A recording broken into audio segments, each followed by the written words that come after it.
So a warm welcome to everyone listening and watching us today. I have Jan here with me from the University of Media. Once again, we're in our box, as we have been many times before. And today we're talking about AI, we have to do it. I've been wondering, do we ever stop? At year end, we'll do something new, then keep going a bit longer. Maybe it will keep going. But Jan, everyone talks about their bubble, but who talks about the bubble? Who talks about the bubble? Yeah, maybe next year we'll all wake up and realize that was it. It will pass just like the internet did. Very good at the beginning, so I'm glad you're here. Very gladly. Maybe we can quickly show a few slides about Zoe, so people know who they're dealing with here, and then we'll take a quick look at that. Exactly. So I've already introduced the two of us. I'll just hand it over and speak.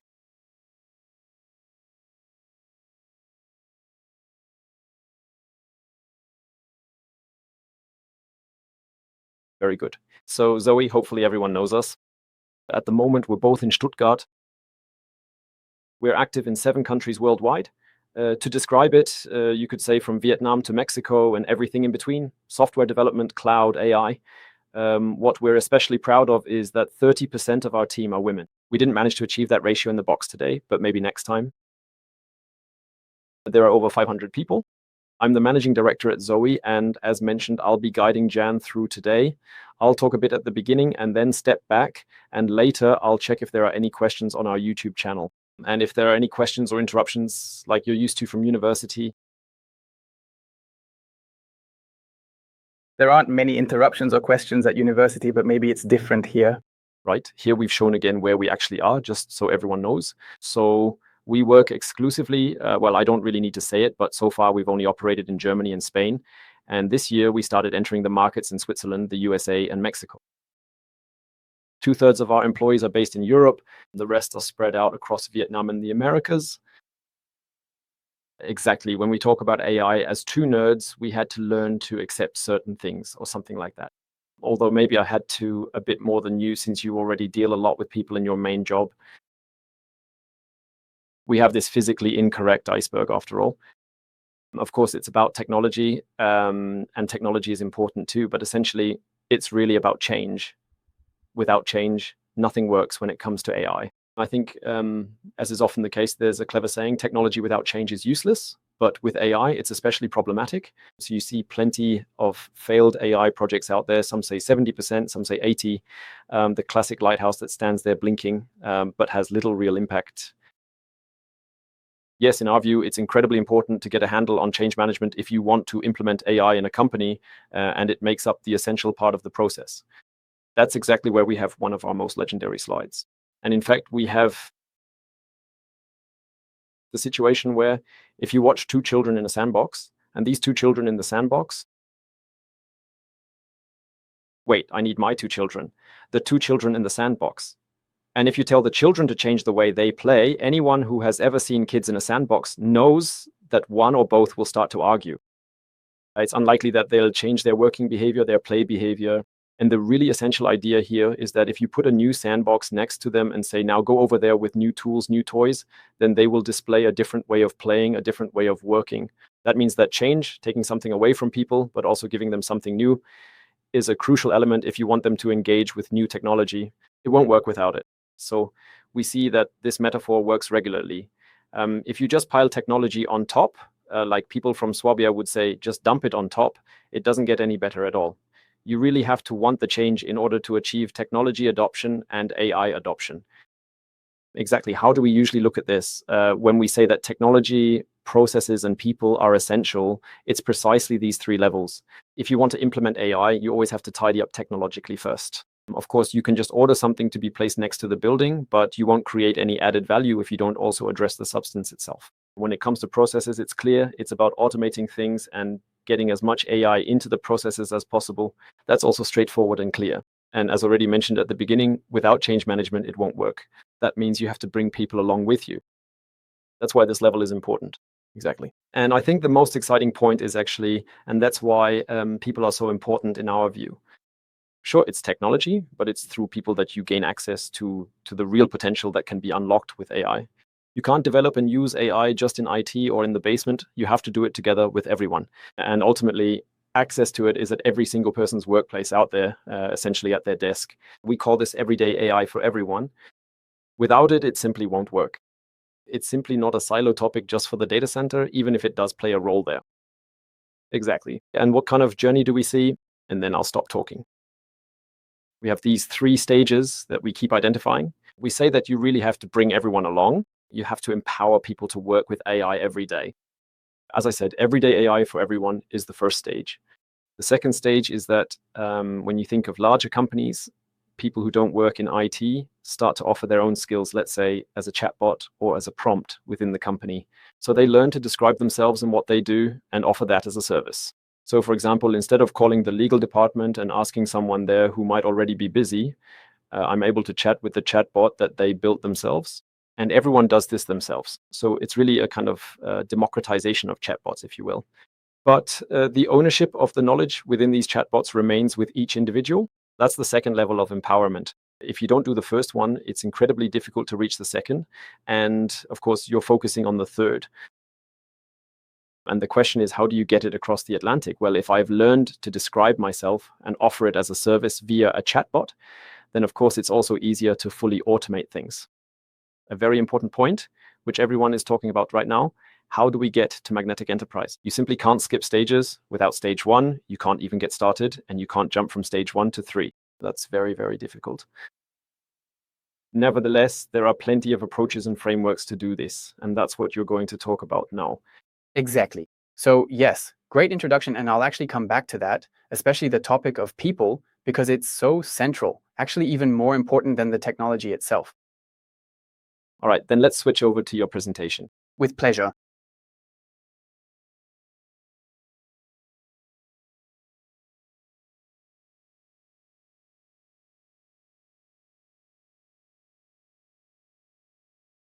Exactly. Yes, very nice. So thank you as well for the introduction. That fits perfectly with the topics I'd like to present now. So this is about Agentic AI. I've called it Insights, Frameworks, and Use Cases. And the idea is that I'll first give an overview of where we currently stand. It's really astonishing, the development we've seen in recent years, especially in the last 6 years. And you can see there's truly an exponential trend when it comes to the capabilities of AI models. So on the x-axis, you can see the timeline when the different models were released. On the y-axis, you see the tasks they are already able to perform. And you can now see that we're at about 2.5 to 3 hours, during which a model can continuously work on a relatively complex problem. And every 7 months, that doubles. And if this trend continues, we will soon have models that far surpass the capabilities of what we are currently seeing. And what's not yet shown on the slide is Google Gemini Pro. It was released last week, and it's a model that is already much better than anything we've seen so far. And the development is so dynamic that just a few days ago, Anthropic released Claude Opus 4.5, which, especially in terms of software development, is even more powerful than Gemini. So you can see it's incredibly dynamic. It's even hard for the studies to keep up. And with the studies I'm about to show, you always have to keep that in mind. They were conducted using models, perhaps at the level of GPT-5, maybe even already GPT-5.1. But with these models, it could be that the studies would turn out quite differently again. So you always have to keep in mind that the pace of change is extremely high. And when you think about what to implement now, where to invest, it's helpful to pursue a so-called no-regret strategy, where you consider which areas you can invest in so that you'll be better off afterwards, regardless of how things develop with AI or which technology evolves in which way. And I'd now like to highlight a few of these things, areas where you can focus your attention. And first of all, if you want to get started here and then optimize performance, it's important to define these success criteria at the outset. These are primarily business KPIs. So for example, in a technical field, it could be how much faster I can now develop my software. It's very important to develop a golden data set that you can use to test the agents, to understand what works well and what doesn't. And in order to truly optimize, it's absolutely essential to implement A/B testing. That means testing existing solutions against new ones, so I can know which components I can change and in what way to improve my results. And then we come to something very important. You have to measure all of this, not just the business metrics, but especially human feedback and technical aspects, such as latency or telemetry data, meaning exactly where the agent makes which decisions and which tools it calls. These things are absolutely crucial. Before you implement anything at all, you need to be clear about what you're actually measuring in order to optimize the systems. All right, now let's take a look at such a system. I've called this an agentic AI ecosystem. I don't want to get lost in definitions here, but what's important to understand is that when I say agentic, I simply mean a process in which a model can perform multiple steps to solve a problem. And this model is really central. The user can send input here, and the model operates within a context. That's what's important for now. So the context can now be data provided to the model, tools it can use, things like that. And these tools are then executed in an environment, in the runtime environment, and the results are fed back to the model. And this runtime environment is relatively complex, and the term agent harness has now become established for it. By that, I simply mean the entire runtime, the security measures, so that these agentic AI solutions can actually be used productively. Today, I want to talk about the topics that can really be optimized and that aren't too technological. But these are the components you need to keep in mind when talking about agentic AI. Exactly. Let's take a look at what is one of the most important topics, and that is context engineering. I've already mentioned that the model operates within a context, and here it has been found that it doesn't make sense to provide the model with too much information, as you can see here on the left. So you can provide a lot of data, the entire chat history, for example.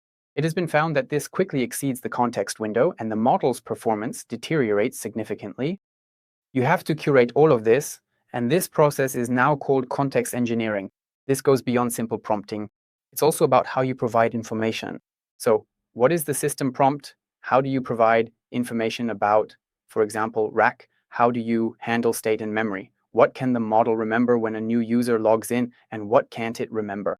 Tool specifications and the entire comprehensive history of the current chat are quite a lot of significant things to consider, but you can actually effectively optimize them. And there are now various practical and accessible ways to get started if you're genuinely interested in exploring these possibilities. I've listed a few frameworks here, but today I just want to briefly show one of them, which I've worked with more intensively in the past, and that's the Google ADK, the Agent Development Kit. The others are quite similar. They already come with a lot of tools out of the box. And the nice thing about Google is that they really provide an ecosystem where you can implement the entire agent-based solution. So they have the agent frameworks, and what's interesting here is that they also allow you to integrate other frameworks, such as LangChain or QAI, so also open source frameworks. And you also have the option to cooperate with other agent systems, so to speak, because they can communicate with each other via Protocol A. Exactly. You also have built-in tools included, and you also have the option to run everything in the cloud via the agent engine. And of course, this is now very code-heavy, but there are also enterprise solutions that work via a user interface, such as Agent Space from Google, which can also be included here. So it's a really nice solution where the agent harness is already provided as a kind of ready-made toolbox you can work with. Exactly. And it has many components. If we take another look at it, such an agent harness, especially together with the context, has a lot of building blocks. And everyone who has ever built an agent has experienced this. An agent can be built very quickly. You can implement it within just a few hours. But the difficult part is deploying the whole thing so that it really works in an enterprise-ready way with all the necessary access rights. That's where the complexity comes into play. And here, it's important to rely on frameworks that really offer the possibility to easily embed the framework from a proof of concept into a larger enterprise context. And today, I especially want to talk about where the stumbling blocks are when you plan to do something like this. So first, an example from the use case at Northwestern, mutuals. They built an agent, and I don't want to go too much into the details now, but rather focus on the key learnings. At first, they intended to build a business intelligence agent, but then realized, oh, it's not that simple because the agent doesn't even have access to the relevant data. So first, they had to build an agent that takes care of the metadata. In other words, where in the entire company are the relevant data located? And they had to invest a lot of time first to build this metadata agent, which could then use a catalog to find out when a business inquiry comes in, where exactly the data is located.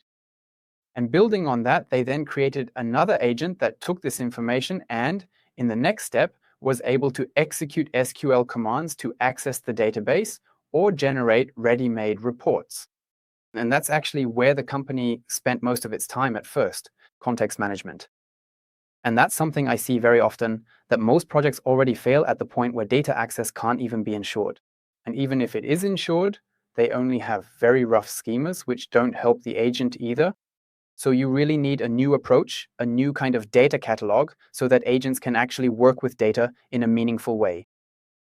And in this example, they didn't even implement it all the way to the BI agents.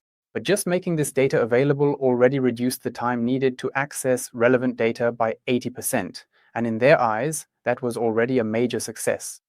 So that's really important to note first. Context management and data availability are extremely critical for success. Another great example is Morgan Stanley. They also built an agent which translated legacy code, for example, from COBOL into more modern languages. And that was a huge success. It saved developer hours and no jobs were lost as a result. These were simply systems that hadn't been touched before because they seemed so complex. And the agents did nothing more than look at the code, describe it, and provide suggestions on how to migrate it to more modern languages. And it's often a pattern that I see now, not to focus on the use cases that developers enjoy working on, but rather the opposite, to focus on the ones nobody wants to deal with, because then the acceptance for AI solutions to help out is much higher. Exactly, so that was a great use case from Morgan Stanley. Then, what probably everyone has already heard about is the use case from Klarna. From 2023 to 2024, they introduced major agent-based solutions in which they replaced 700 human agents. With an AI, they reportedly saved 40 million. But now it turns out that in 2025, it's not going to be quite that simple after all. And they had to partially backtrack and, in some service processes, now return to a hybrid model, where for certain critical customer interactions, a human still takes over. They suddenly started receiving negative feedback because the agents didn't behave quite the way people expected them to. So they went back to a more hybrid model, but they still stuck with the AI solutions. They just enhanced them further. Exactly, so these are 3 examples of companies that have been very successful in implementing this AI agenda. And if you distill how companies should identify use cases, it really makes sense to focus on bottlenecks. So, where in the company are there processes that cause other processes to suffer as well? And here it especially makes sense to consider how agent-based AI can help. That's where the added value is greatest. Now, I'd like to take a look at a few studies here and talk about what the enablers of success are. First of all, the interest in agent-based AI is enormous. You can see it in Google Trends search queries. They just reached their peak in November according to Google Trends, and it's also a huge topic within companies. If you look at a few studies, you can see that in the first quarter, only 11% were deploying AI agents, and now apparently we're already at 42%. But you have to be very careful here. This is a study from KPMG, and these are only relative figures, which means the underlying dataset is relatively small, referring only to companies that have actually already deployed. What reflects reality better is a study from McKinsey. There you can see on the left, where nothing has been implemented yet, AI agents, up to fully scaled. And this is from quarter 2, 2025. You can clearly see that not much has really happened yet. These are global data, and on average, 77% have not introduced any AI agents at all. So it's really the case that we're in an environment that is still very, very young. But for those who have already gained some experience, you can already say that the productivity of individual developers can increase dramatically. In various use cases, it has been shown that productivity can be 2 to 12 times higher. It's not quite as impressive at the company level. There, you only see an increase in efficiency of about 1.1 to 1.3 times, up to 2 to 5 times as efficient. And what I find particularly interesting is, when you look at it, what actually distinguishes these two groups. There are some companies that hardly see any effects at all, and then there are others that report they've made huge leaps in efficiency. And now I'd like to take a closer look at what the reasons for this might be. First of all, you can say that what the high performers do differently is, as Benjamin mentioned earlier, they don't just implement the technology, but they change the entire process of how the technology is used. And what you can see, especially in developer teams, is that currently the team sizes are too large for these new AI native workflows. That means, in fact, you would need to reduce the number of team members in order to really work faster and more efficiently with the new AI agents. And a rule of thumb now is to go from 8 to 10 people down to 3 to 5, and then you can create these new solutions together in a much more agile way. And companies have already shown that you can achieve better results this way. So you really need to consistently implement this change management process as well. Then what was also very interesting, it's important that leadership is on board. That means among the top performers, there is 3 times as much agreement that leadership shows full commitment to AI initiatives compared to everyone else who isn't performing as well. That was another significant difference between these two groups, and I don't want to go into every single point here, but I would like to briefly highlight a few. One very important aspect here, for example, is the human in the loop. This means that there are still people who make decisions about whether to accept the results of the agent as they are, or whether some kind of corrections are necessary. Then there's the technological infrastructure, and that's something I keep hearing about. The problem is if the ecosystem isn't in place, it's very difficult to embed an agent into it.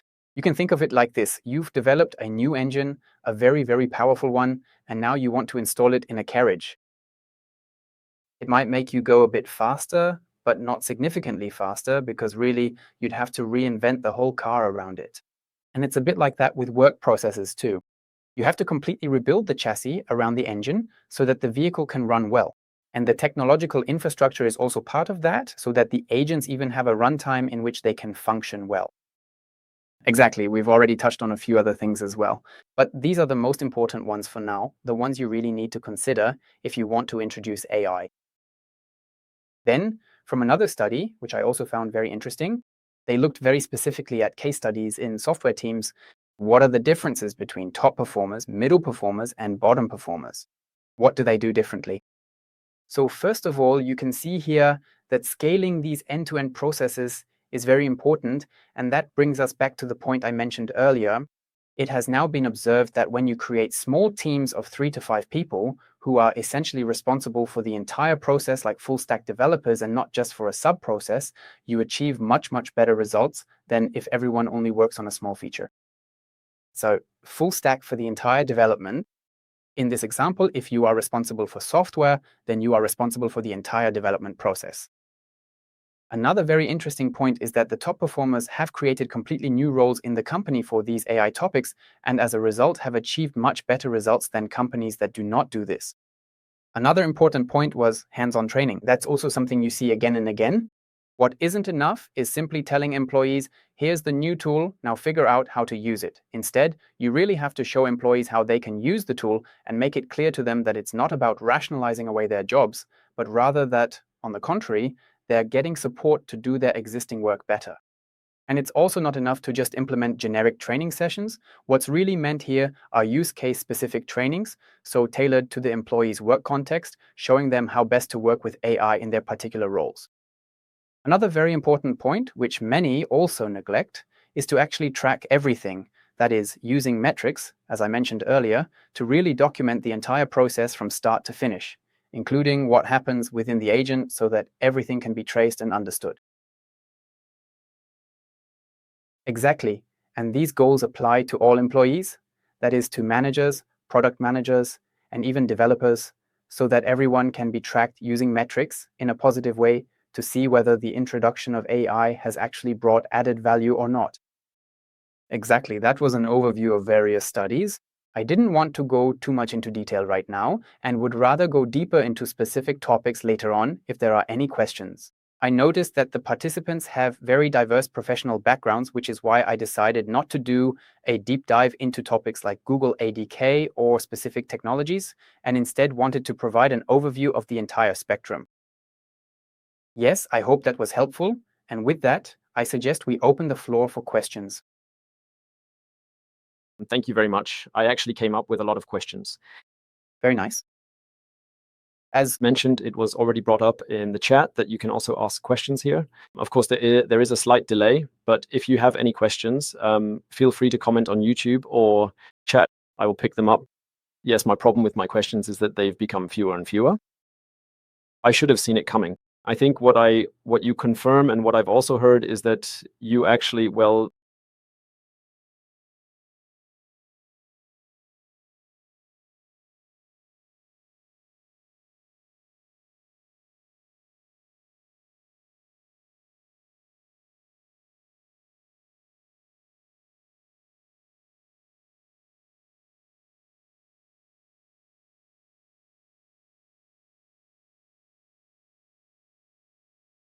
I think introducing AI, even though it's common in IT to let new technologies trickle in as a kind of grassroots movement, just doesn't work when it comes to implementing AI. But that's probably how you see it too. Do you see it the same way, or? I see it exactly the same way. I don't know if we still. Exactly. So it's really very important, and studies have shown this time and again, that if you don't have this buy-in, it's actually not really possible to roll it out effectively within the company. And I also wouldn't have thought that it plays such a big role in the studies, that the tools and technologies themselves are no longer so much the focus, but rather that the human component is much more important. So managers basically have to lead by example if you really want to roll out AI in a meaningful way. And even more specifically, it was actually the case that leaders who set very ambitious goals for their teams were able to achieve better results than those who only set very moderate goals. And also, as you said, the technology is evolving so quickly.